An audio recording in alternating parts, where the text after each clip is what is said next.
The Queen and Prince Charles got up, talked together, discussed whether they should tell the boys. And I think quite rightly, Charles decided that what's the point of waking up the boys right now? We don't know the truth of it.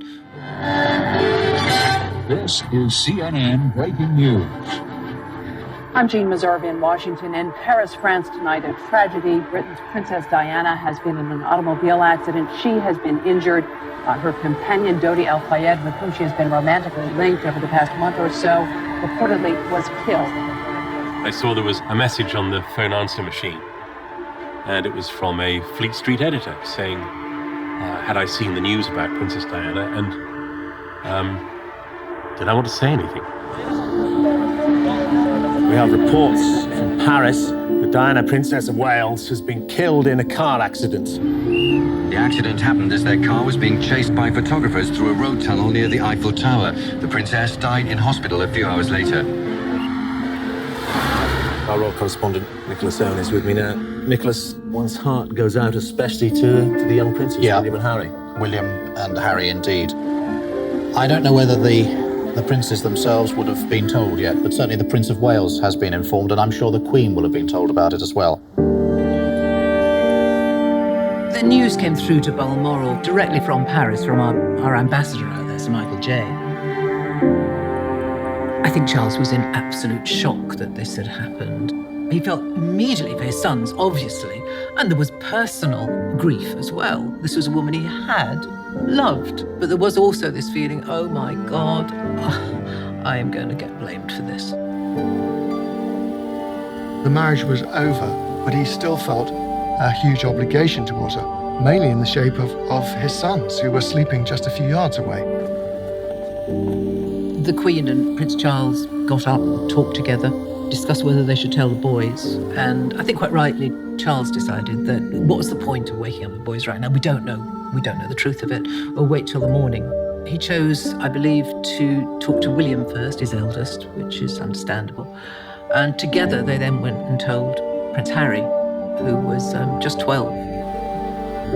I think Charles's decisions that night came from the heart, actually. He felt absolutely that his ex-wife was still the mother of a future king, and was still the woman he had once loved, and was still royal in some measure, and should be treated accordingly.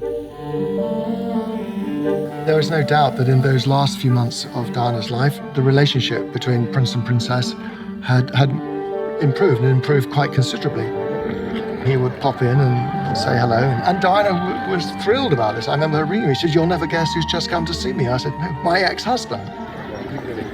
Charles and Diana were on better terms in the months after the divorce. She even, from time to time, came to him for advice. After all the trouble and strife that they'd been through, it was all that much more remarkable, really.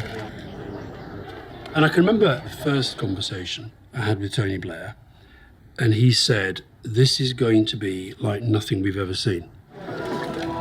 Dawn had not yet broken over Buckingham Palace as people began to arrive to pay their respects. Young people grieving for a princess they regarded as their own. She was young herself, she was fresh. She was, I think she showed that the royal family wasn't something that was still stuck in the 18th century.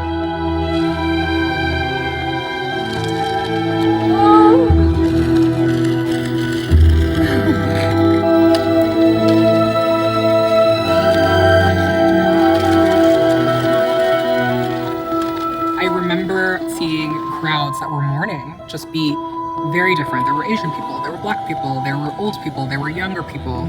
It did not feel like what we had been used to. It was very powerful in that it showed you the kind of people who had built this coalition of love and support around Diana. The news about Diana's death traveled all over the world. It reached every corner of the globe. For a country born in rebellion against British royalty, it was a remarkable outpouring of grief in Washington for a fallen Princess of Wales.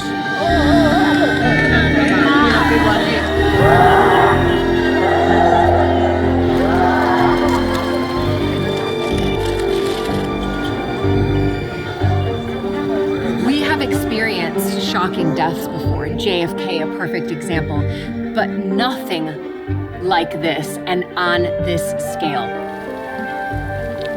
It would have been a big challenge for Tony Blair because he was a very new Prime Minister at this point.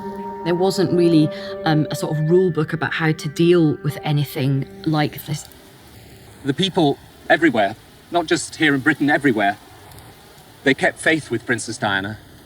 They liked her, they loved her. They regarded her as one of the people. She was the people's princess. And that's how she will stay, how she will remain in our hearts and in our memories forever. The phrase the people's princess would absolutely cause a division between the public and the royal family. So you have to ask, well, then what's the royal family? Are they not the people's prince or the people's queen? I remember reporting that morning on the fact that the boys were seen going to church. I thought, how strange. But this is a family that does things by routine.